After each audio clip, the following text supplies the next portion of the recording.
Students, आज हम class 8th की एक्सरसाइज 3.1 के सम सॉल्व करेंगे। जो इस एक्सरसाइज के फर्स्ट 5 सम हैं वो कर्व एंड पॉलीगन की बेसिक इंट्रोडक्शन से ही रिलेटेड है। जैसे कि हमने लास्ट वीडियो में कर्व और उसके टाइप्स को डिस्कस किया था, उसी बेस्ड हम ये सम सॉल्व करेंगे। तो आओ स्टार्ट करते हैं क्वेश्चन नंबर 1 से। Question number 1 is give here are some figures. हमारे पास कुछ फिगर्स हैं, ये फिगर्स ड्रॉ की हुई हैं। 8 फिगर्स हैं। Classify each of them on the basis of the following. It means आपने इन सभी की क्लासिफिकेशन करनी है। किस बेस पे करनी है? आपने बताना है which are simple curve, simple closed curve, polygon, convex polygon, concave polygon. ठीक है जी, मतलब आपने इन फिगर में से डिफरेंट डिफरेंट कर्व या पॉलीगन को आइडेंटिफाई करना है। स्टार्ट करते हैं हम सिंपल कर्व से। जैसे कि हमने सिंपल कर्व की डेफिनेशन क्या डिस्कस की थी? A simple curve does not intersect itself. ठीक है जी, अगर आपने लास्ट वीडियो लेक्चर अच्छे से देखा है या समझा है तो आपको सिंपल कर्व के बारे में नॉलेज होगी कि सिंपल कर्व वो होती है जो इंटरसेक्ट नहीं करती कहीं भी पार्ट में, मतलब उस फिगर में हमें कहीं क्रॉस सेक्शन नजर नहीं आता। तो इन फिगर्स में अगर देखें सिंपल कर्व कौन सी होगी, इट मीन्स हमें ये देखना होगा वो वाली curve which does not intersect itself, जहाँ पे हमें कहीं क्रॉस सेक्शन नजर नहीं आता।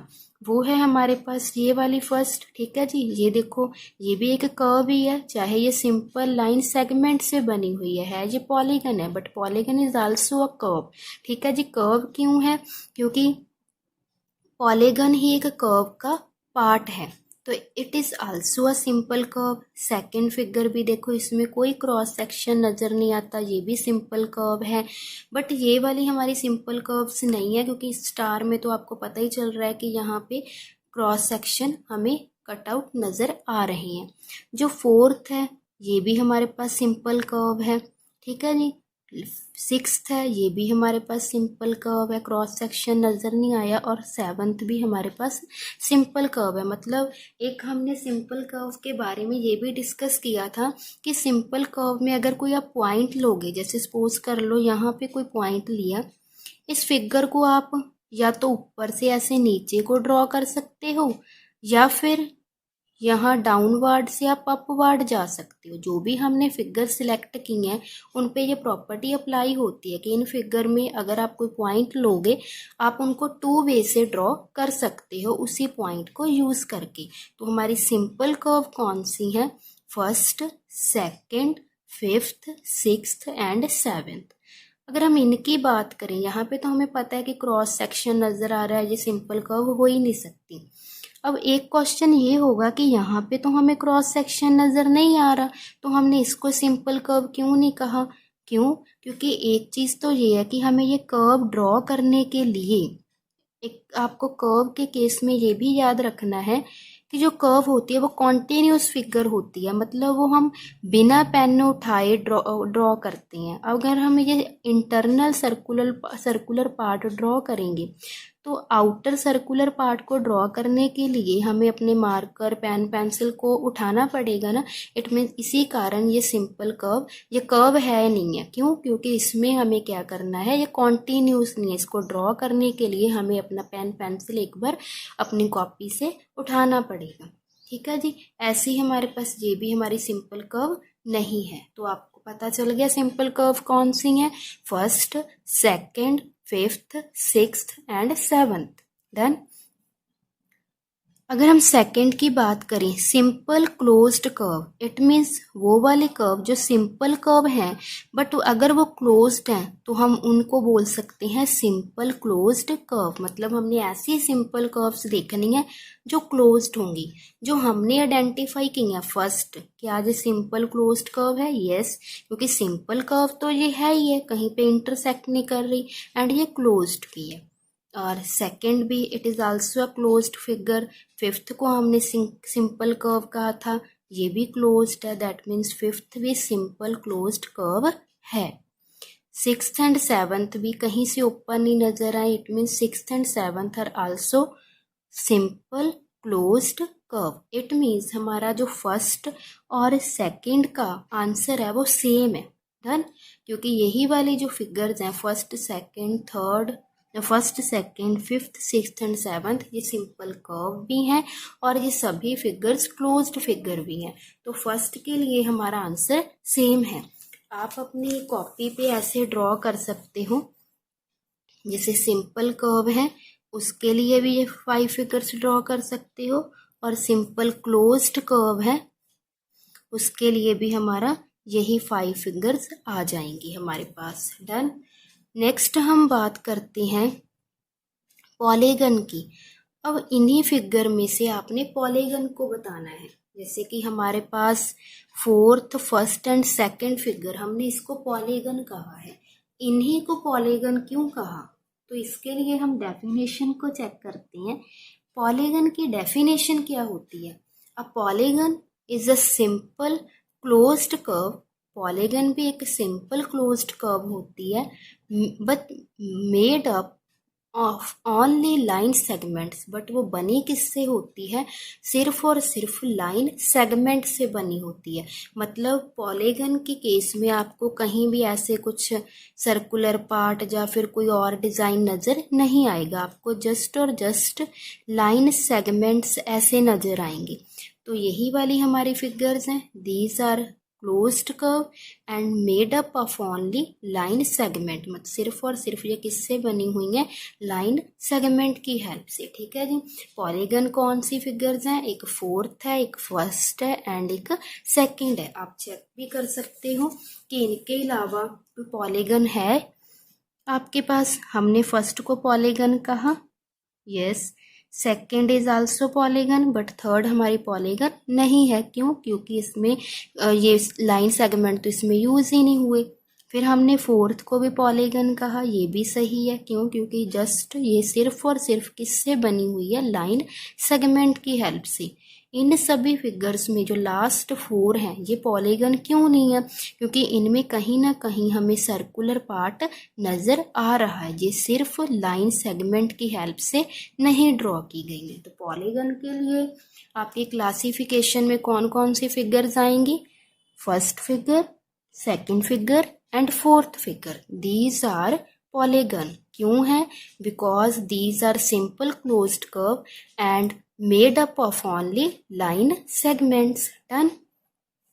लास्ट हमने बताना है कन्वेक्स पॉलीगन और कनकेव पॉलीगन में। जो हमारी कन्वेक्स एंड कनकेव पॉलीगन है, कन्वेक्स पॉलीगन के केस में आपने याद रखना है कि ऐसी पॉलीगन तो वो होगी जस्ट सिर्फ लाइन सेगमेंट की हेल्प से बनी होगी। जैसे हमारे पास यही वाली पॉलीगन है ना, इनमें से हमने बताना है कौन सी पॉलीगन कन्वेक्स पॉलीगन है। तो उसके लिए आपको कन्वेक्स पॉलीगन की डेफिनेशन को माइंड में लेकर आना होगा। कन्वेक्स पॉलीगन की डेफिनेशन कहती है कि उसका each angle is less than 180 degree. की कन्वेक्स पॉलीगन का हर एंगल 180 डिग्री से लेस होता है। And point of intersection of diagonals lies inside the polygon. और उसके जो डायगनल्स होते हैं उनका पॉइंट ऑफ इंटरसेक्शन पॉलीगन के इनसाइड मतलब अंदर लाई करता है। तो हमने इन पॉलीगन में से कन्वेक्स पॉलीगन कौन सी ड्रॉ की है? ये वाली सेकंड फिगर ड्रॉ की है। इसी को क्यों ड्रॉ किया? एक तो आप इसके डायगोनल देखो, डायगोनल क्या होते हैं? अगर 4 वर्टिसेस हैं, हमने अपोजिट वर्टिसेस को मिलाना होता है। ये इस वर्टिसेस के अपोजिट में ये वाला आ गया पॉइंट वर्टिसेस, ठीक है। इन दोनों को मिला दिया, हमारे पास 2 डायगोनल आ गया। इन डायगोनल का जो मीटिंग पॉइंट है मतलब पॉइंट ऑफ इंटरसेक्शन है, वो इस पॉलीगन के इंटीरियर पोर्शन में लाई कर रहा है। एंड अगर एंगल की बात करें, ये सभी एंगल्स 180 डिग्री से लेस देन है। देखो कोई भी स्ट्रेट एंगल नहीं है ना, ऑब्ट्यूज हो सकते हैं बट 180 डिग्री से लेस देन है। तो therefore this one second figure is a convex polygon. आप इस पॉलीगन को ड्रॉ करके उसके एंगल को भी चेक कर सकते हो। डन। हमने ये दोनों फिगर, इनको क्यों नहीं कहा कन्वेक्स? बिकॉज वो हमारे पास आगे भी है कि हमने कनकेव किनको कहना है। कनकेव पॉलीगन में हमारी ये वाले दोनों फिगर्स आएंगी। जैसे हमारे पास ये है कनकेव पॉलीगन है, कनकेव पॉलीगन में हमने फर्स्ट फिगर को ड्रॉ किया हुआ। फर्स्ट थिंग तो ये पॉलीगन है, क्यों? क्योंकि ये सिर्फ और सिर्फ लाइन सेगमेंट की हेल्प से बनी हुई है।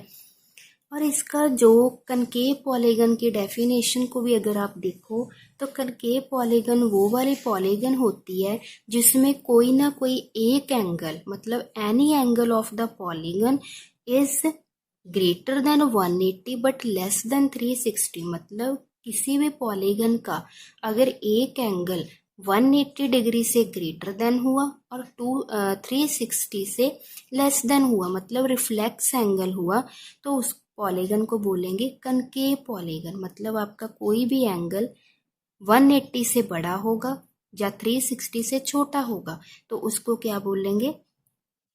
Concave polygon. जैसे ये वाली पॉलीगन है, इसमें यहाँ पे एंगल 270 डिग्री का बन रहा है, इट मीन्स ये 180 से ग्रेटर देन है और 360 से लेस देन भी है। ठीक है जी, मतलब रिफ्लेक्स एंगल है। किसी भी पॉलीगन में अगर आपको रिफ्लेक्स एंगल मिल गया तो वो कौन सी पॉलीगन होगी? Concave polygon. तो कनकेव पॉलीगन के केस में हमारा फर्स्ट फिगर आई है, और एक जो स्टार है फोर्थ फिगर है, it is also a concave polygon. क्यों? क्योंकि इस फिगर के जो एंगल्स हैं वो भी कहीं ना कहीं, जैसे यहाँ पे ये रिफ्लेक्स एंगल बना रहे हैं, ठीक है जी, और इनके जो डायगोनल्स होंगे, मीटिंग पॉइंट ऑफ डायगोनल, जैसे यहाँ से कोई डायगोनल मिला दें, ठीक है जी, इधर से कोई डायगोनल मिला दें, जाके कहीं पॉलीगन के एक्सटीरियर पोर्शन में मीट करेंगे। ऐसे इस पॉलीगन का अगर हम डायगोनल की बात करें, यहाँ से अगर डायगोनल मीट करें, इन पॉइंट से डायगोनल निकालें, तो उनका पॉइंट ऑफ इंटरसेक्शन कहीं पॉलीगन के बाहर आएगा। तो therefore it is a concave polygon. और जो स्टार है फोर्थ फिगर है, मैं सिर्फ उसका नेम लिख देती हूँ। कनकेव पॉलीगन में फोर्थ फिगर भी कौन सी है? स्टार। ये एक कनकेव पॉलीगन है। डन। तो फर्स्ट पार्ट में हमें जो भी फिगर्स दी गई थी उनमें हमने क्लासिफिकेशंस करनी थी। सिंपल कर्व की, सिंपल क्लोज्ड कर्व की, वो हमारे पास ये वाली 5 फिगर्स हैं। ठीक है जी, ये सिंपल कर्व है और क्लोज्ड कर्व भी है, क्योंकि इनमें कहीं भी हमें इंटरसेक्शन पार्ट नज़र नहीं आ रहा। ये कर्व कहीं पे इंटरसेक्ट अपने आप में नहीं कर रही है।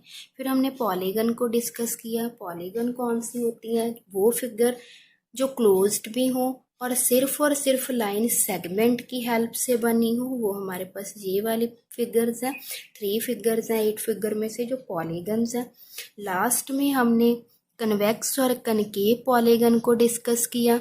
इस केस में आपने याद रखना है कि कन्वेक्स पॉलीगन के डायगोनल पॉलीगन के इंटीरियर पोर्शन में इंटरसेक्ट करते हैं और कनकेव पॉलीगन के जो डायगोनल होते हैं वो पॉलीगन के एक्सटीरियर पोर्शन में मीट करते हैं। जैसे यहाँ से डायगोनल आए इस पॉइंट से, ये वाले वर्टिसेस, तो पॉलीगन के एक्सटीरियर पोर्शन में वो इंटरसेक्ट करेंगे। और आपने एंगल में भी एंगल को भी याद रखना है। कन्वेक्स पॉलीगन के जो एंगल होते हैं, each angle is less than 180 degree. इस कन्वेक्स पॉलीगन में हर एंगल 180 डिग्री से लेस देन होता है। बट कनकेव पॉलीगन में कोई भी एक एंगल होगा जो रिफ्लेक्स एंगल होगा। रिफ्लेक्स एंगल मीन्स 180 डिग्री से ग्रेटर देन एंड 360 से लेस देन। तो हो गई है हमारी क्लासिफिकेशन। जैसे ही हमारा फर्स्ट क्वेश्चन भी कंप्लीट हो गया, तो नेक्स्ट हम क्वेश्चन नंबर 2 को डिस्कस करते हैं। जो हमारा क्वेश्चन नंबर 2 है वो है how many diagonals does each of the following have. मतलब आपने डायगोनल्स बताने हैं। किसके डायगोनल बताने हैं? अ कन्वेक्स क्वाड्रिलेटरल। अब एक तो क्वाड्रिलेटरल को याद करो। क्वाड्रिलेटरल क्या होती है? It is a 4 sided polygon. मतलब ऐसी पॉलीगन जो क्लोज्ड भी होगी और उसकी कितनी साइड्स होंगी, मतलब उसमें कितने सेगमेंट होंगी? 4 होंगी। ठीक है जी, 4 साइडेड पॉलीगन है। और वो कन्वेक्स चाहिए। अब जैसे हमने लास्ट कन्वेक्स केस में देखा, कन्वेक्स कोई भी क्वाड्रिलेटरल या कन्वेक्स पॉलीगन है, कन्वेक्स केस में क्या होता है, कोई भी पॉलीगन जिसके डायगोनल्स पॉलीगन के इंटीरियर पोर्शन में मीट करेंगे वो कन्वेक्स होती है। एंगल केस में क्या देखना होता है, कन्वेक्स पॉलीगन में हर एंगल लेस देन 180 डिग्री होता है। तो हमने जो फिगर ड्रॉ की है, पहले तो हम चेक करते हैं कि क्या ये कन्वेक्स क्वाड्रिलेटरल है। क्वाड्रिलेटरल तो है, क्यों, क्योंकि ये क्लोज्ड फिगर भी है और इसकी साइड्स कितनी है, A B, B C, C D and A D, 4 sides हैं, 1 2 3 4। ठीक है जी। अब हमें क्वाड्रिलेटरल तो पता है कि इट इज़ अ क्वाड्रिलेटरल।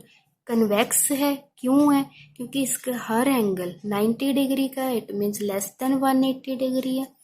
और इसके डायगोनल्स देखो, डायगोनल क्या होते हैं कि अगर आपके पास 4 वर्टिसेस हैं, इसमें आपने कोई भी किसी भी पॉलीगन के अगर डायगोनल चेक करने हैं, कौन से डायगोनल होते हैं, जैसे हमारे पास ये रेड कलर में डायगोनल शो हो रहे हैं, हमें डायगोनल ड्रॉ करने के लिए क्या किया, एक वर्टिसिस ए और उसके जो बिल्कुल सामने वाला वर्टिसिस, मतलब अपोजिट में जो दिखाई दे रहा है, उसको ज्वाइन कर दिया। ठीक है जी। हमने ए के साथ बी को क्यों नहीं ज्वाइन किया और ए के साथ डी, क्योंकि ए और बी को ज्वाइन करोगे फिर तो ये पॉलीगन की साइड बन जाएगी। मतलब डायगोनल केस में क्या होता है, अगर रेक्टेंगल है आपने अपोजिट वर्टिसेस को मिला देना है, इसके अलावा और तो नहीं कोई डायगोनल ड्रॉ कर सकते। या तो हम ए को सी के साथ मिलाएंगे एंड बी को डी के साथ। इट मीन्स इस केस में जो हमारे पास कन्वेक्स क्वाड्रिलेटरल है उसमें आपने डायगोनल की काउंटिंग बतानी है। वो क्या है, 2 डायगोनल्स हैं, कौन कौन से हैं, A C first and B D second. तो हो गया कि कोई भी आप कन्वेक्स क्वाड्रिलेटरल ड्रॉ करोगे उसमें नंबर ऑफ डायगोनल्स कितने होते हैं, 2। ऐसे ही आप स्क्वायर, रोम्बस, पैरेललोग्राम, ये सभी फिगर्स ड्रॉ करके उनमें नंबर ऑफ डायगोनल्स चेक कर सकते हो। वो हमेशा आपका आंसर क्या होगा, 2, अगर वो कन्वेक्स क्वाड्रिलेटरल है। डन। नेक्स्ट है, आपने बी पार्ट में बताना है कि एक रेगुलर पॉलीगन हो, उसमें आपने number of diagonals regular hexagon हो, उसमें आपने नंबर ऑफ डायगोनल्स बताने हैं। अब हेक्सागन क्या होती है, वो वाली पॉलीगन जिसमें 6 साइड्स होती हैं। रेगुलर का मीन्स उसके सभी साइड इक्वल होंगी, ठीक है जी, और उसके सभी एंगल्स भी इक्वल होंगे। रेगुलर हेक्सागन में अब हम नंबर ऑफ डायगोनल्स चेक करते हैं। जैसे हमारे पास ये वाली फिगर ड्रॉ की हुई है, पहले तो ये देखो कि क्या ये हेक्सागन है। अगर ए पॉइंट से स्टार्ट करें, एक हेक्सागन में कितनी साइड्स होती हैं, 6 साइड। ए वर्टिसेस से स्टार्ट करते हैं, ए से एफ तक गए, फर्स्ट साइड मतलब 1 हो गई, ये 2 3 4 5 एंड 6। ठीक है जी। 2 डिफरेंट पॉइंट को ज्वाइन किया तो आपके पास एक सेगमेंट आ गया। ये वाले सेगमेंट ये क्या है, हेक्सागन की साइड्स हैं। और कितनी है साइड, ये टोटल मिला के 6। रेगुलर है बिकॉज सभी साइड इसकी इक्वल हैं, ऑल साइड्स आर इक्वल। अब हम क्वेश्चन के आंसर की बात करें, हमने सिर्फ रेगुलर हेक्सागन की डायगोनल्स की काउंटिंग बतानी है। जैसे इस फिगर में तो हमें डायगोनल आसानी से नजर आ गए कि अपोजिट वर्टिसेस को मिला दो तो आपके पास डायगोनल आ जाएंगे। वो है नंबर ऑफ काउंटिंग उनकी कितनी है, 2। अगर हम हेक्सागन की बात करें, इसमें तो हमारे पास 6 वर्टिसेस हैं। इस केस में हम क्या देखेंगे, डायगोनल के केस में आपने ये याद रखना, उसकी डेफिनेशन को अपना थोड़ा याद करो कि डायगोनल क्या होता है। डायगोनल भी एक लाइन सेगमेंट होता है which connects the non adjacent vertices. Diagonal क्या करता है, नॉन एडजेसेंट वर्टिसेस को ज्वाइन करता है। अब adjacent vertex, non adjacent vertices क्या होते हैं, जैसे हमने बात की है नॉन एडजेसेंट वर्टिसेस की, ठीक है जी। आपको इसके बारे में भी पता होना चाहिए। डायगोनल तो हमें पता चल गया कि diagonal connects the non adjacent vertices. अब नॉन एडजेसेंट वर्टिसेस क्या होते हैं? वो वर्टिसेस, जैसे ये सपोज कर लो, अगर ए वर्टिसेस की बात करें, इसके नॉन एडजेसेंट वर्टिसेस कौन से हैं? वो है सी, डी एंड ई। हमने बी और एफ को क्यों नहीं लिया? देखो, ए के बिल्कुल क्लोज में बी भी है और ए के बिल्कुल क्लोज में एफ भी है। These are adjacent vertices. ठीक है जी। किसी भी एक वर्टिसेस की अगर बात करो, उसके जो बिल्कुल क्लोज में वर्टिसेस हों वो तो होते हैं एडजेसेंट। जो उससे थोड़ा दूर हों, जैसे ए से सी, डी, ई, ये दूर है ना, ये वाले कौन से होंगे? Non adjacent. अगर आप कोई भी नॉन एडजेसेंट वर्टिसेस को मिलाओगे, जैसे हमारे पास ये डॉटेड लाइंस दिखाई दे रही हैं, A C, A D and A E, these are diagonals. क्यों है? क्योंकि हमने नॉन एडजेसेंट वर्टिसेस को ज्वाइन किया हुआ है। अगर हम एडजेसेंट वर्टिसेस की बात करें, जैसे ए और बी एडजेसेंट है, इनको ज्वाइन करने पे क्या बना? इनको ज्वाइन करने पर तो हमारे पास हेक्सागन की एक साइड आ गई है ना। ऐसे ए एफ है, ए एफ को ज्वाइन किया, फिर भी क्या आ गया? हेक्सागन की साइड आ गई। इट मीन्स अगर हम एडजेसेंट वर्टिसेस को ज्वाइन करते हैं तो पॉलीगन की किसी भी पॉलीगन की साइड्स आएंगी। अगर आप नॉन एडजेसेंट वर्टिसेस को, मतलब जो वर्टिसेस एक दूसरे से थोड़ा अपोजिट में दिखाई दे रहे हो, उनको ज्वाइन करो तो आपके पास डायगोनल आता है। तो हम इसी तरीके से जो डायगोनल्स ड्रॉ किए हैं उनकी काउंटिंग चेक करते हैं और ये भी देखते हैं कि वो डायगोनल कैसे ड्रॉ किए हैं। अगर हम वर्टिसेस ए की बात करें तो हमने उसका एडजेसेंट वर्टिसेस ना ही बी से ज्वाइन करने ना ही एफ से। तो ए को किसके साथ ज्वाइन करोगे? सी के साथ, ए डी के साथ और ए वर्टिसेस को ई के साथ। जो रेड कलर में दिखाई दे रहे हैं वो कितने वर्टिसेस हो गए? 3 वर्टिसेस। ऐसे ही अगर हम बी की बात करें, बी वर्टिसेस के जो बिल्कुल क्लोज हैं वो कौन से हैं? या तो ए है या फिर सी है। इट मीन्स हम ना ही बी को ए के साथ ज्वाइन करेंगे ना ही बी को सी के साथ। ये इस केस में तो साइड बन रही है, बट हमने तो डायगोनल चेक करने हैं। इट मीन्स हम ए और सी वर्टिसेस के साथ ज्वाइन नहीं करेंगे। एक हमारे पास ये बी है, बी को हमने डी के साथ ज्वाइन किया, ई के साथ और एफ वर्टिसेस के साथ, मतलब जो बी के अपोजिट में दिखाई दे रहे थे। अब हमारे पास ग्रीन कलर में शो होने वाले 3 डायगोनल्स हैं। कौन कौन से हैं? B D, D E, B E and B F. ठीक है जी। 3 और 3 कितने हो गए? 6।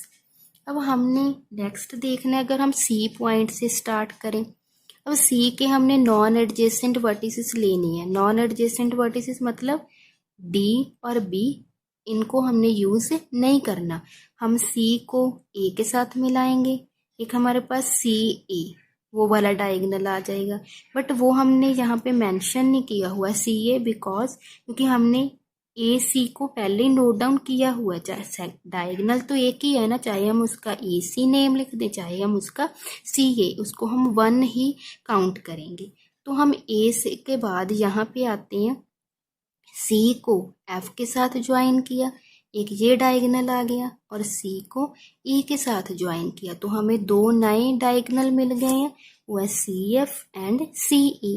देन सी वाले पॉइंट से हमारे पास ये वाले 2 डायगोनल सामने आए। लास्ट अगर हम फिर डी पे देखें, डी के साथ हमने कौन से पॉइंट, डी को किन पॉइंट्स के साथ या किन वर्टिसेस के साथ ज्वाइन करेंगे? हमने उसके एडजेसेंट वर्टिसेस नहीं लेने, हम बी, ए और एफ को ले सकते हैं। अगर हम डी को बी के साथ ज्वाइन करेंगे, वो तो ऑलरेडी हमने नोट किया हुआ है। डी को ए के साथ ज्वाइन करेंगे, वो भी रेड कलर वाला पहले ही हमने लिखा हुआ है, ए डी। ठीक है जी। तो एक रह गया हमारे पास डी और एफ। ठीक, लास्ट डायगोनल कौन सा है? डी को एफ के साथ ज्वाइन किया, जो हमने ये ब्लैक कलर में शो किए हैं। बट जो रिपीट हो रहे हैं उनको नहीं हम ले रहे। जैसे हमारे पास ये ए सी या सी ए रिपीट हो रहा था, अगर हमने ए सी लिखा हुआ तो हम दोबारा सी ए नहीं लिखेंगे, हमने तो जस्ट डायगोनल्स की काउंटिंग करनी है। तो रेड कलर में शो होने वाले 3 डायगोनल्स, ग्रीन कलर में शो हो रहे हैं वो भी 3 हैं, और जो हमारे पास रिपीट हो रहा है डायगोनल वो ए सी उसको हमने नहीं लिया। लास्ट 3 रह गए हैं C F, C E and D F. ये ब्लैक कलर में 3 डायगोनल शो हो रहे हैं। इट मीन्स रेगुलर हेक्सागन में कितने डायगोनल हो गए हैं? 9 डायगोनल। डन। याद रखोगे डायगोनल केस में आपने नॉन एडजेसेंट वर्टिसेस को ज्वाइन करना है और नंबर ऑफ डायगोनल्स को काउंट कर लेना है। ठीक है जी। लास्ट है, हमने ट्राइंगल में बताने हैं कि कितने डायगोनल होते हैं।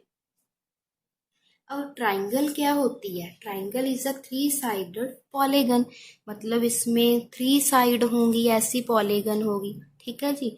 और ये सिर्फ और सिर्फ लाइन सेगमेंट की हेल्प से बनी हुई है। हमने इसके डायगोनल्स देखने हैं। जैसे लिखा हुआ है triangle has no diagonal, triangle का कोई भी डायगोनल नहीं होता। अब इसको हम थोड़ा डिस्कस करते हैं कि ट्राइंगल का डायगोनल क्यों नहीं होता। अब डायगोनल केस में क्या करना होता है? जैसे हमने हेक्सागन में किया, हमने नॉन एडजेसेंट वर्टिसेस को ज्वाइन करना होता है, मतलब जो वर्टिसेस एक दूसरे के क्लोज ना हो। अगर हम ए पॉइंट से स्टार्ट करें या ए वर्टिसेस लें, उसके अपोजिट में हमें कौन से वर्टिसेस नजर आ रहे हैं? बी और सी। ठीक है जी। ए के क्लोज में बी भी हो सकता है, सी भी, मतलब हमें अपोजिट में भी यही नजर आ रहा है। अगर हम इनको ज्वाइन करेंगे फिर तो हमारे पास साइड आ जाएंगी। ऐसे अगर हम बी से इन दोनों वर्टिसेस को मिलाएंगे, बी ए और बी सी, ये भी हमारे पास साइड आ गई, डायगोनल तो आया नहीं है। ऐसे अगर हम सी से ज्वाइन करेंगे, सी ए और सी बी, वो तो ट्राइंगल की साइड ही रिपीट हो गई हैं। इट मीन्स ट्राइंगल केस में आपने याद रखना है कि ट्राइंगल के डायगोनल नहीं होती हैं। It has no diagonal. Done. Next आते हैं हम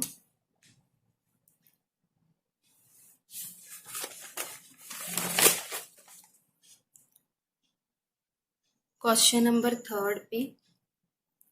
क्वेश्चन नंबर 3 क्या है? What is the sum of the measures of the angles of a convex quadrilateral? मतलब अपने सम बताना है। किनका सम बताना है? मेजर ऑफ द एंगल्स, मतलब कन्वेक्स क्वाड्रिलेटरल के सभी एंगल का आपने सम बताना है। पहले हम कन्वेक्स क्वाड्रिलेटरल बनाएंगे। जैसे हमने लास्ट में कन्वेक्स क्वाड्रिलेटरल को डिस्कस किया था, ये कन्वेक्स क्वाड्रिलेटरल के हर एंगल 180 डिग्री से लेस देन होते हैं। तो हमने भी जो क्वाड्रिलेटरल ड्रॉ की है, एक तो ये 4 साइडेड पॉलीगन है, इट मीन्स ये क्वाड्रिलेटरल है, कन्वेक्स है। क्यों है? क्योंकि इसका हर एंगल 90 डिग्री है और 90 डिग्री मीन्स 180 डिग्री से लेस देन है। और कन्वेक्स केस में अगर डायगोनल की बात करें, कोई भी कन्वेक्स पॉलीगन होगी, उसके डायगोनल का point of intersection lies inside the polygon. अगर हम इसके ऐसे अपोजिट वर्टिसेस को मिला दें, हमारे पास डायगोनल आ जाएंगे।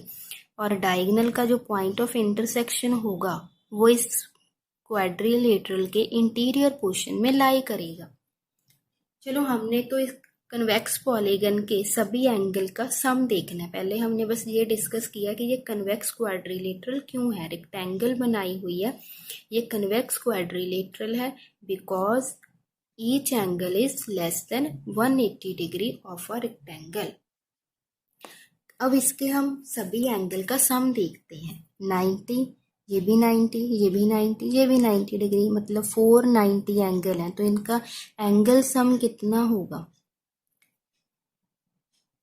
कन्वेक्स क्वाड्रिलेटरल में सम ऑफ ऑल एंगल्स कितने होते हैं? कितना डिग्री के बराबर आएगा? 90 को 4 टाइम प्लस करोगे वो आ जाएगा 360 डिग्री। ठीक है जी।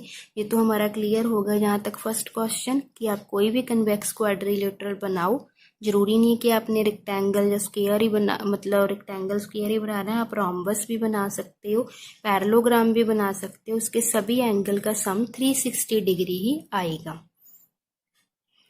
और फिर उन्होंने कहा है, will this property hold if the quadrilateral is not convex? कि क्या ये प्रॉपर्टी होल्ड हो रही है कि सम एंगल 360 डिग्री होगा अगर कोई भी जो क्वाड्रिलेटरल है वो कन्वेक्स नहीं होगी? कन्वेक्स नहीं होगी इट मीन्स कनकेव होगी। अब कनकेव किस टाइप की होती है? आपने जैसे ये वाली हमें पॉलीगन पता है, ये कनकेव पॉलीगन है। ठीक है जी। क्यों है? क्योंकि इसका एक एंगल रिफ्लेक्स एंगल है, बट हमने चेक करना है कनकेव क्वाड्रिलेटरल में। क्वाड्रिलेटरल मतलब ऐसी पॉलीगन जिसकी 4 साइडेड होंगी। तो हमने ये वाली फिगर बनाई हुई है, इसकी 4 साइड्स हैं। ठीक है जी। हमने इसमें ये देखना है कि ये कनकेव पॉलीगन है या नहीं है। अब कनकेव पॉलीगन में हमने क्या डिस्कस किया था कि कनकेव पॉलीगन का any one angle reflex angle होता है। तो यहाँ पे देखो ये एंगल 250 डिग्री का शो हो रहा है। इट मीन्स ये एक रिफ्लेक्स एंगल है। अब क्वेश्चन के अकॉर्डिंग देखना है कि क्या ये प्रॉपर्टी कि सम एंगल 360 डिग्री होगा कनकेव क्वाड्रिलेटरल पे भी अप्लाई होती है या फिर नहीं। सबसे पहले हमने एक कनकेव क्वाड्रिलेटरल बनाई, उनके एंगल शो हो रहे हैं। इन सभी एंगल्स को प्लस करो तो चेक करते हैं कि क्या 360 डिग्री आएगा एंगल सम या फिर नहीं। इन सभी को प्लस करो, 50 plus 25 plus 255 plus 360। Concave polygon में हमने सभी एंगल को प्लस किया,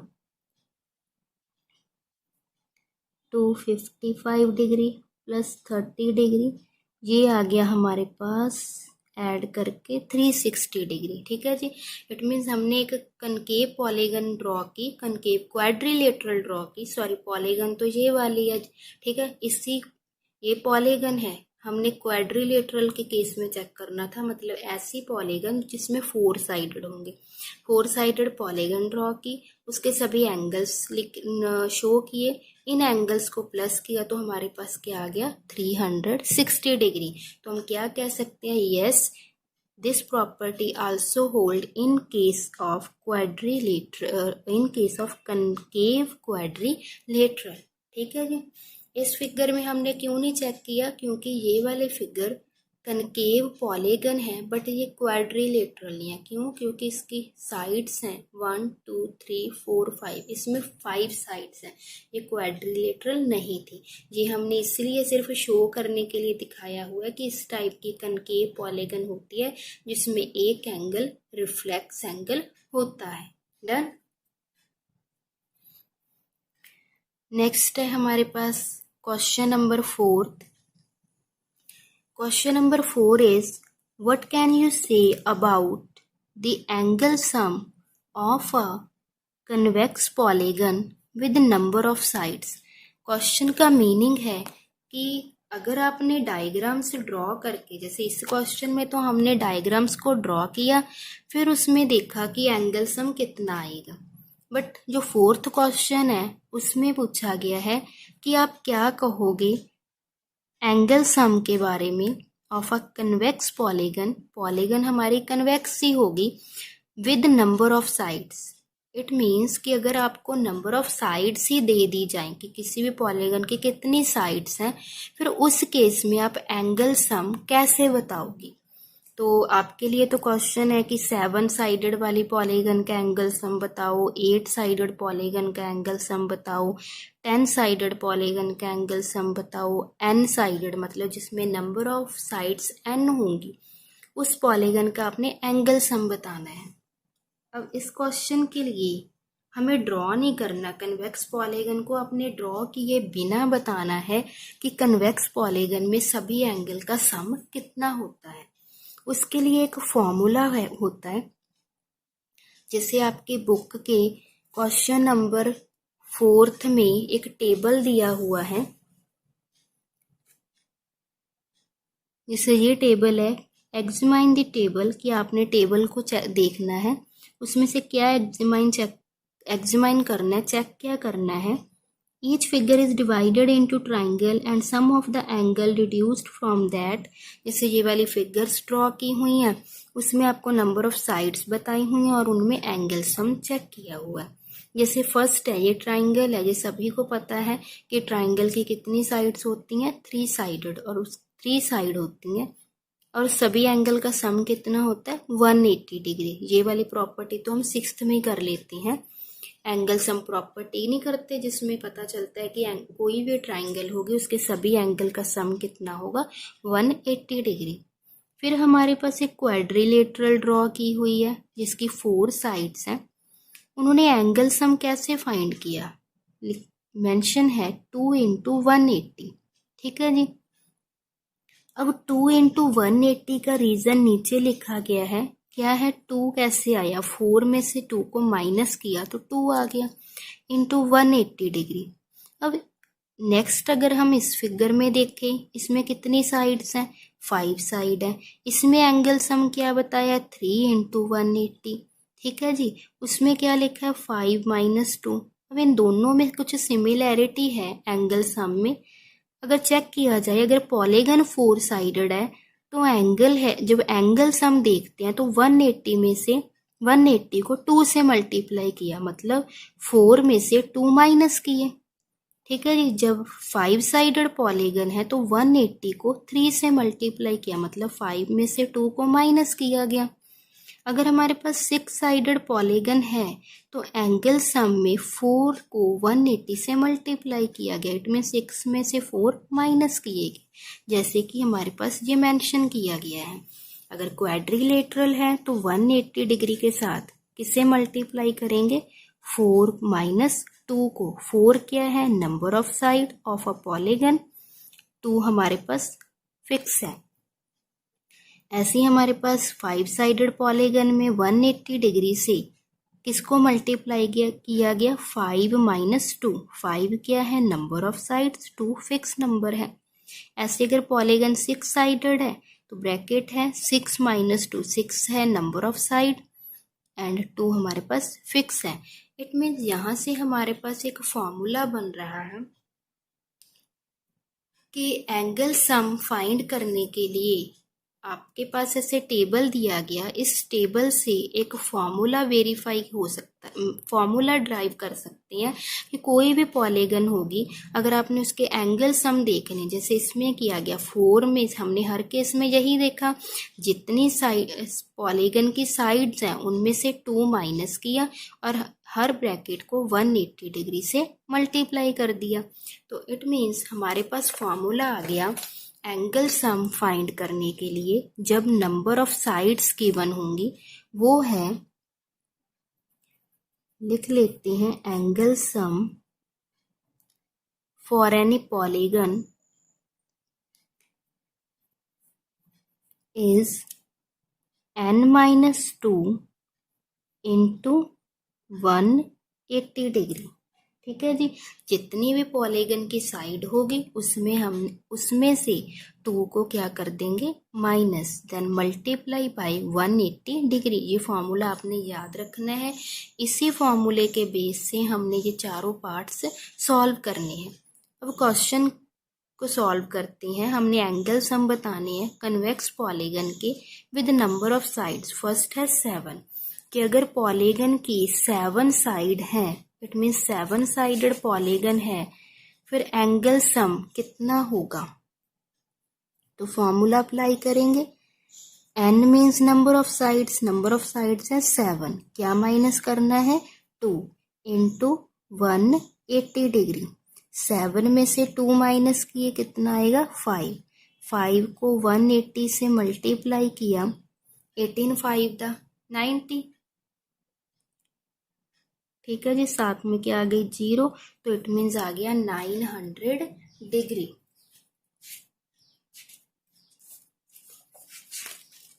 नेक्स्ट है हमारे पास, हमने बताना है 8 साइडेड पॉलीगन का एंगल सम। अब हमारे पास बी पार्ट है, नंबर ऑफ साइड है 8, तो एंगल सम का फॉर्मूला क्या है, n-2 इंटू 180। n का means number of sides. Question number B part में हमें दिया गया नंबर ऑफ साइड्स 8, तो फॉर्मूला अप्लाई करेंगे n-2, मतलब 8-2 इंटू 180 डिग्री। 8 में से 2 माइनस किया, आ गया 6। 6 को 180 से मल्टीप्लाई करोगे, 18 6 दा कितना होता है, 108, और पीछे आ जाएगी हमारी 0। तो एंगल सम कितना आ गया, when number of sides are 8, 1080 degree. ठीक है जी। सी पार्ट है। अब हमने चेक करना है कि अगर पॉलीगन की 10 साइड्स हों तो उस केस में सभी एंगल का सम कितना होता है। तो सेम फॉर्मूला अप्लाई करेंगे। नंबर ऑफ साइड्स हैं 10 -2, ये फॉर्मूला अप्लाई कर रहे हैं। एन आ गया 10, नंबर ऑफ साइड्स हमारी 10 है, -2 इंटू 180 डिग्री। 10 - 2 8 into 180 degree. इनको मल्टीप्लाई भी कर सकते हो, आप टेबल भी रीड कर सकते हो। 18 दा कितना होता है 144, और ये 0 तो कितना आ गया 144, सॉरी 1440 डिग्री। डी है n, इट मीन्स जब नंबर ऑफ साइड्स n है तो n की जगह पे n नहीं आएगा, -2 इंटू 180 डिग्री। ठीक है जी, इसे हमें मल्टीप्लाई करने की कोई ज़रूरत नहीं है क्योंकि हमारे पास नंबर ऑफ साइड्स वो n गिवन है। इट मीन्स हमें साइड्स की जो न्यूमेरिकल वैल्यू नहीं पता है जी, हमारा मेन फॉर्मूला ही आ गया। ठीक है, जिसमें हमें जनरल बताया गया था कि अगर नंबर ऑफ साइड्स n है तो आपके लिए एंगल सम का फॉर्मूला है n - 2 इंटू 180। तो उसी वे से हमने ये चारों पार्ट को सॉल्व कर लिया। डन। क्वेश्चन नंबर 5 है, what is the regular polygon. जैसे कि हमने जब कर्व एंड पॉलीगन के इंट्रोडक्शन को लास्ट वीडियो में डिस्कस किया था तो हमने रेगुलर पॉलीगन को भी डिस्कस किया था। रेगुलर पॉलीगन क्या होती है, इसकी डेफिनेशन लिख देते हैं। रेगुलर पॉलीगन की, रेगुलर पॉलीगन